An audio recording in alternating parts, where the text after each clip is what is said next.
Hi, everybody. This is a quick screencast just to highlight some of the important ideas for task one and just to refamiliarize you with what it is that you need to do in order to create a complete, comprehensive task one portfolio. So this first graphic serves as a reminder that all of these topics are connected. They work together. Your central focus, which is sort of the brain of your EdTPA lesson plans, right, is the umbrella under which your 3 to 5 lesson plans are organized, and they all work together and build together toward accomplishing this central focus. The learning standards connect with the learning objectives that are expressed in your lesson plans, and so do the disciplinary requirements. So all three of these connect in order to support your students to accomplish this central focus. And then over here, the evaluation criteria, these are really the evaluation criteria for your summative assessment in task 3. And it's just really another way of expressing. It's related to the learning objectives that you list in your lessons. So whatever your learning objectives are in your lesson plans, you're going to flip those and make them your evaluation criteria for task 3. So just remember that everything's got to be aligned, and you've got to double and triple check that. Okay. Another really important concept in task 1 is that you want to make sure that you are planning and you are assessing and you are writing in your commentary about your particular students. So you do not at any time want to just see them as one group that you're working toward, but you really want to narrow in and consider who your individuals are and what their particular needs are, so that you're making sure that you're meeting the needs of your whole class, of groups of students, and also individuals. Again, there's the question about how much you should put on that chart in task 1A. And again, the more differentiated you are able to be as a teacher, the more you can differentiate for your class, the better you're going to do if you're doing it successfully and accurately. So the more diverse that chart, the more opportunity there is for you to differentiate. Okay, so context for learning, that is a template. And what's most important on this is that you do not identify the district or the school or names of anybody who's working in your building or the names of students. Everything is de-identified.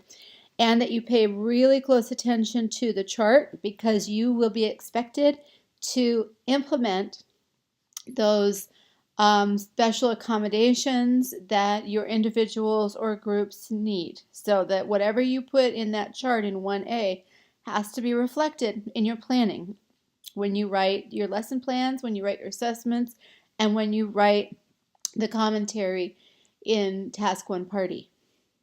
Okay, we've talked about differentiation. Your lesson plans, you have 3 to 5 lesson plans. Make sure that they build on one another. So 2 builds on 1, 3 builds on 2, and remember 1 is building on prior learning that the students have done. Again, 3 to 5 lesson plans, just make sure that they're strong, they're complete. You can use whatever template you want. The one I gave you is really well matched to 1E, but you can use a template in your program or that your cooperating teacher has given you. Okay?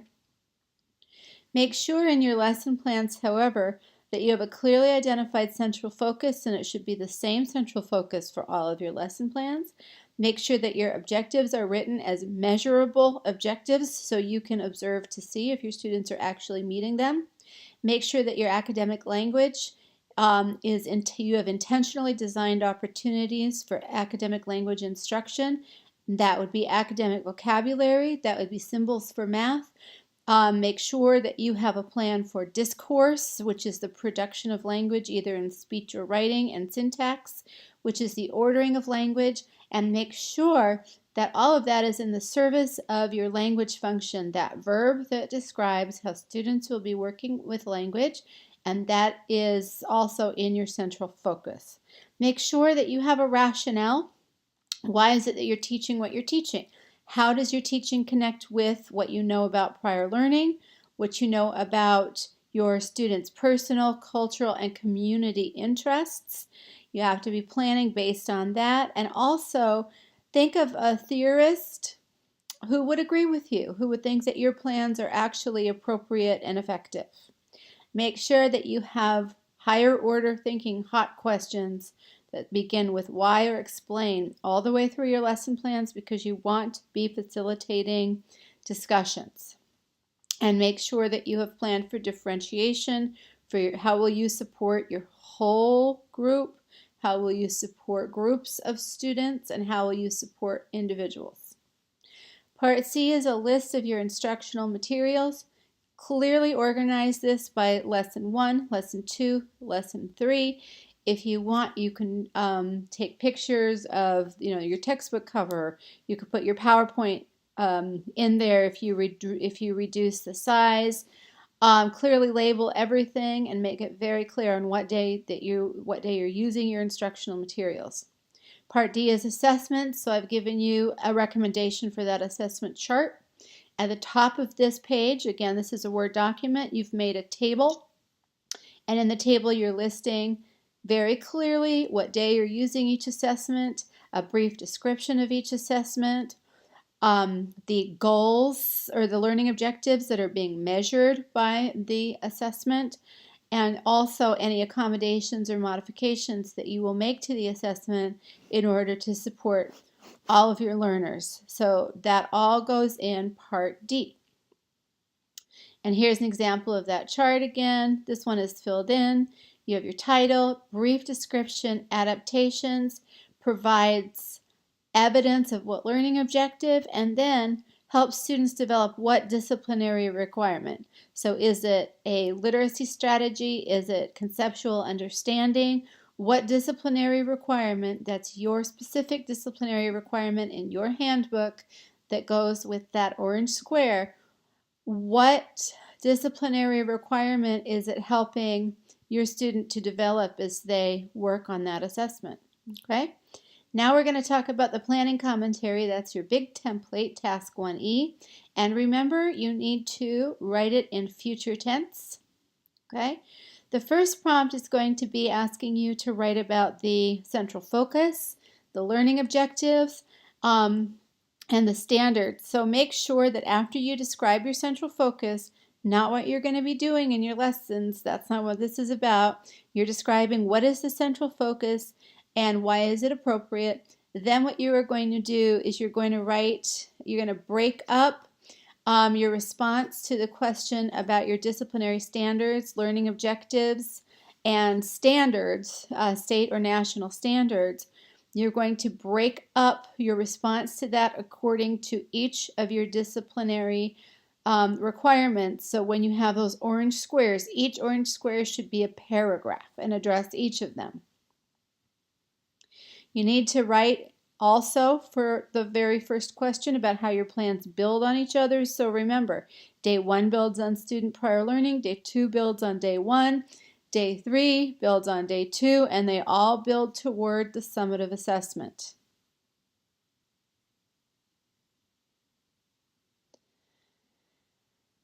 If you look, the rubrics, regardless of handbook, are all quite similar.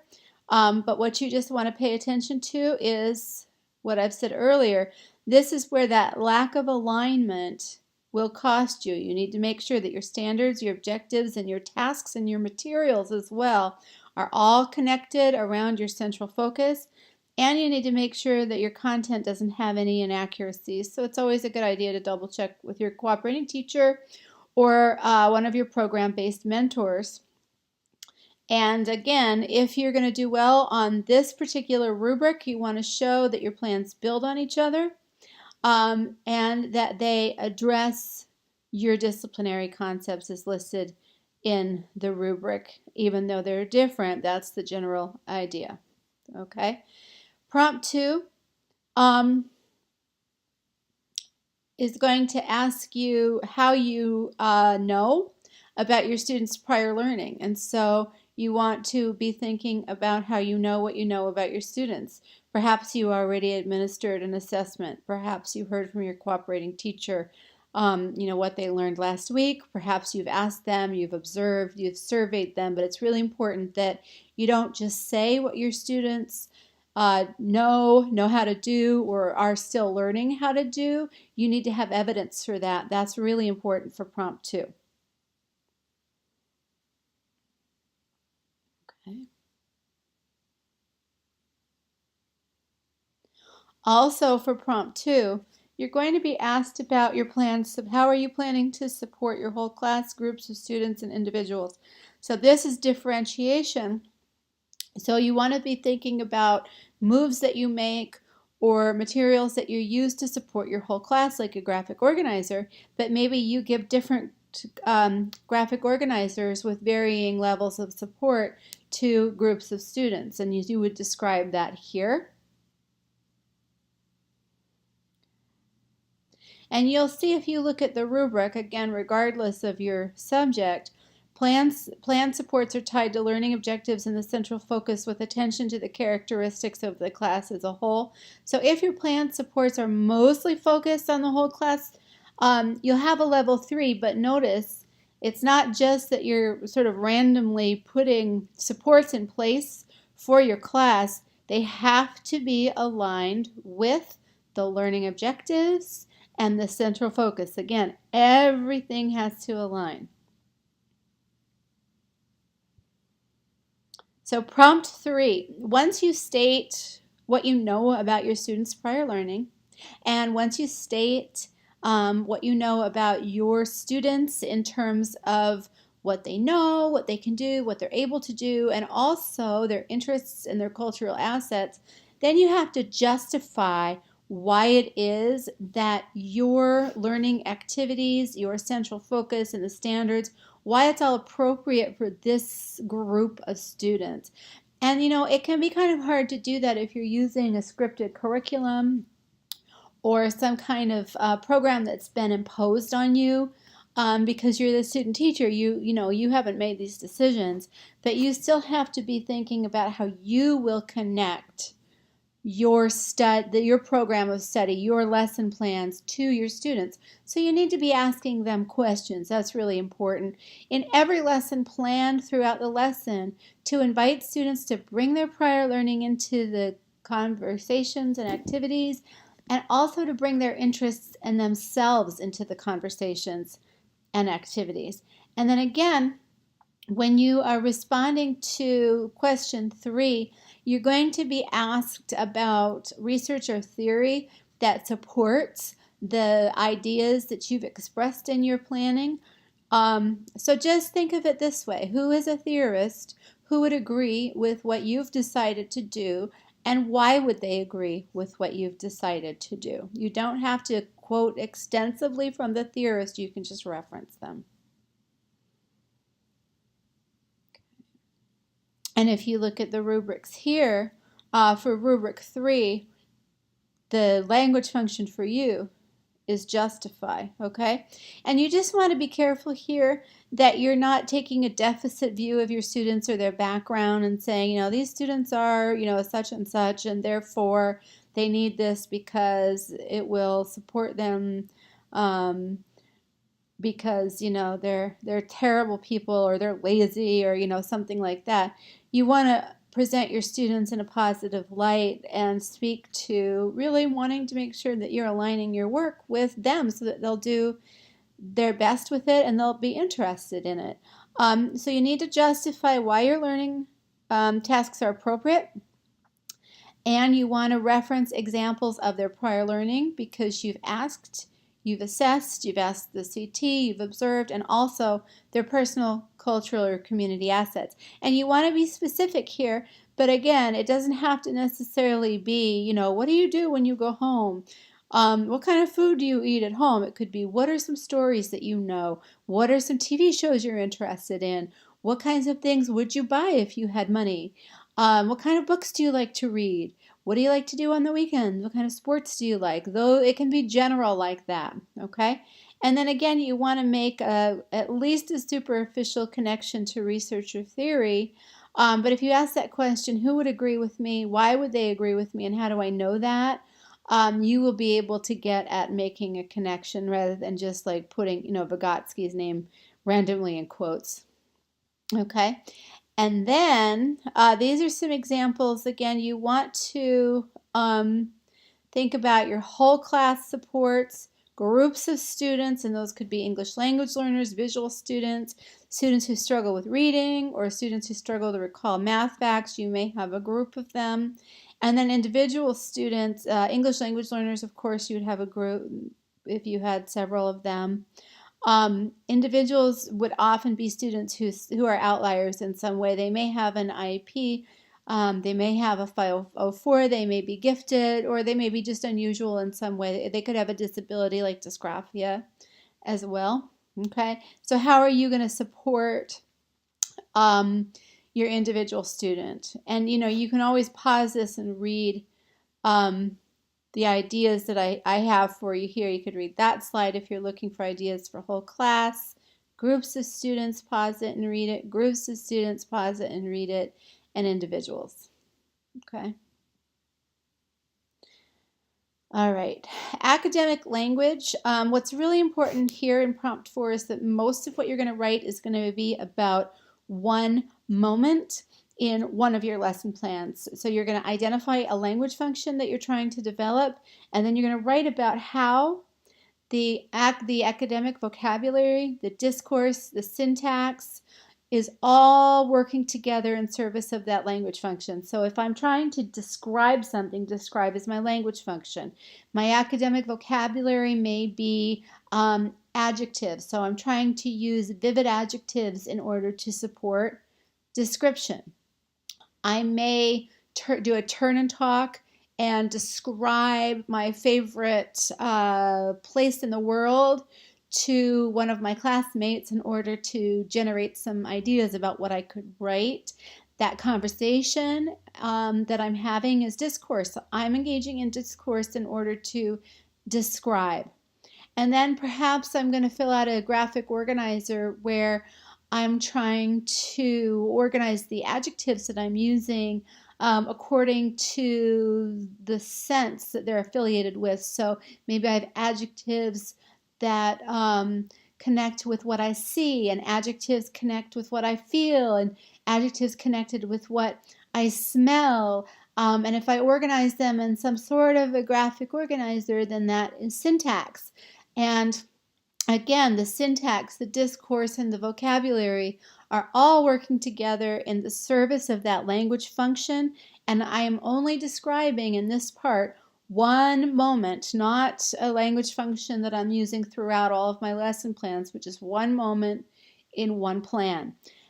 The last part of this prompt is going to ask me about language supports that I'm using for academic language. That question is a little weird because it's not going to be asking you to deal with just one moment in one lesson plan. It's more general than that. So think about all of the language supports that you put in place in order to help your students, okay? And here are some examples. So you can pause and look at this. But charts, speaking, modeling, sentence starters or sentence stems or fill in the blank, vocabulary, examples of supports, okay? And again, if you can differentiate your language supports, especially if you have emergent bilingual students, ELLs or ENLs in your classroom, that'll be really helpful, okay? Here are some examples of supports. You can pause this if you want to look at it for students who are English language learners.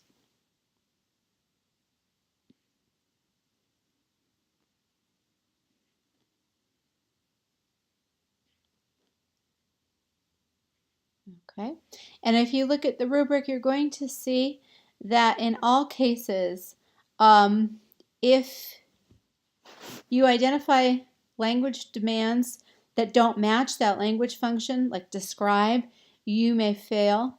or if you don't have the language supports, you may fail. If your language supports just address one language demand, like you're just writing about vocabulary, you'll earn a level 2. In order to earn a level 3, which is passing, you need to describe your language function, right? Because remember, the vocabulary, the syntax, and the function are all supporting, or the discourse are all supporting the language function. So if you discuss 2 or more, so that could be vocabulary, language function, and then choose discourse or syntax, you can score a language 3. So for these rubrics, you should feel kind of assured because there's nothing tricky here. You're just counting, right? This is 1, this is 2 or more, okay, and then this is all of them. And then the last prompt question is going to ask you how you're planning for assessment. Now, if you did that table that we talked about earlier, where you're listing the assessments and then you're writing about what evidence they show of learning and then what disciplinary requirements they meet, and then also how you're going to create modifications and accommodations for some of your students, you will have answered these questions because this question asks you to describe your plan of assessment. So you can reference your chart when you're doing that, okay? Or that table, and that will help you. So you'll be asked how you're going to monitor your student progress as related to your learning objectives. So again, if you have that table, you've already done that thinking because you've already described how the assessment is connected to your disciplinary requirements and how it's connected to your learning objectives. So all you have to do is reference that and answer those questions. 5A is going to ask you about how the assessments that you have created will help you monitor to make sure students are meeting the learning objectives and working with the disciplinary requirements. And 5B is going to ask you how it is that your assessments are modified so that students working at various levels or working in particular specific ways will be able to have success on your planned assessments. And again, that goes to that question of modifications and accommodations. So in order to do well on that question, you have to provide evidence to monitor students' use of and then your disciplinary requirements. So you're just providing evidence that you've monitored your students, okay? Same thing if you look at math. This is actually ELA. So provide specific evidence, including a written product, to monitor, okay? And then evidence to monitor your students, and those are your disciplinary requirements.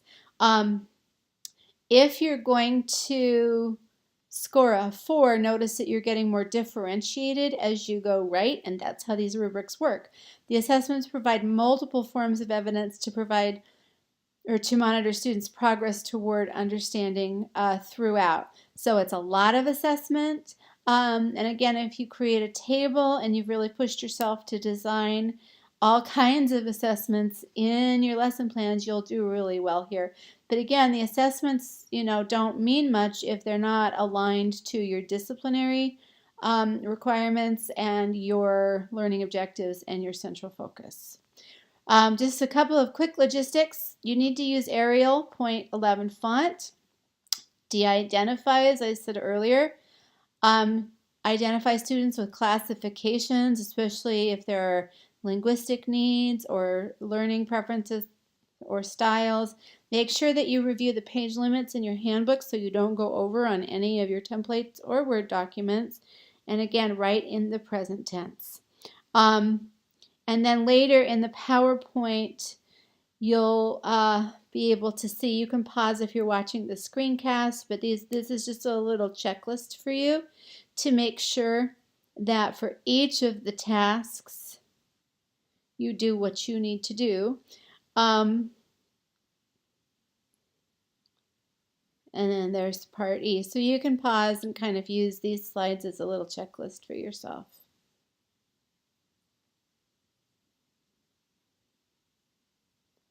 As needed. Okay, And that is the end of the screencast for task 1.